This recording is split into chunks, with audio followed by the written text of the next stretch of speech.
कौटुंबिक वादातून झालेल्या मारहाणी प्रकरणी फिर्याद दिल्यानंतर कारवाई न करता आरोपींना पाठीशी घालीत वरिष्ठांची दिशाभूल करून दिलेल्या फिर्यादीची चौकशी न करता निकाली पदाचा गैरवापर करणारे तत्कालीन ठाणेदार भूषण गावंडे यांची विभागीय चौकशी करावी या मागणीसाठी सागर कुशमकुमार वेरुळकर या तरुणाने 25 जानेवारी पासून नांदुरा तहसील समोर उपोषण सुरू केले आहे। मला न्याय देऊ शकत नसाल तर किमान मला आत्मदहनाची परवानगी तरी द्यावी अशी विनंती सुद्धा उपोषणकर्त्यांनी डीआयजी, पोलीस आयुक्त, जिल्हा पोलीस अधीक्षक, जिल्हाधिकारी यांच्यासह शासन प्रशासनाला दिलेल्या निवेदनात केली आहे।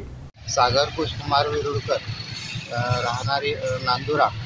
मी 6 दिवसापासून उपोषणाला बसलो आहे, तरी माझी दखल कोणीच घेत नाही आहे आणि संबंधित अधिकारी हे उडवाउडवीची उत्तरे देत आहेत। मला योग्य तो न्याय लवकरात लवकर देण्यात यावा व संबंधित आरोपींवर गुन्हा दाखल होऊन त्याची चौकशी करण्यात यावी।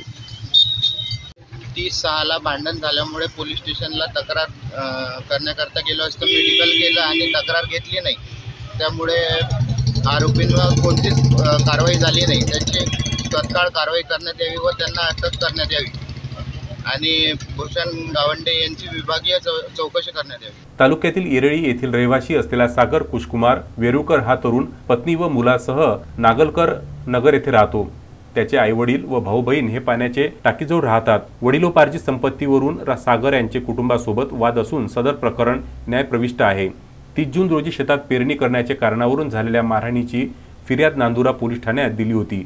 या प्रकरणात पोलिसांनी मेडिकल करून खामगाव रुग्णालयात उपचारासाठी नेले होते, परंतु या प्रकरणात दिलेल्या फिर्यादीवरून तत्कालीन ठाणेदार भूषण गावंडे यांनी कारवाई न करता, कुठलीही चौकशी न करता आरोपींना पाठीशी घालीत त्यांच्याकडून आर्थिक लाभ घेऊन वरिष्ठांची दिशाभूल करून दिलेल्या फिर्याद निकाली काढली। तरी माझ्या तक्रारीची पुन्हा चौकशी करून आपल्या पदाचा गैरवापर करणारे तत्कालीन ठाणेदार भूषण गावंडे यांची विभागीय चौकशी करावी अशी मागणी उपोषणकर्ते सागर वेरुळकर यांनी केली आहे।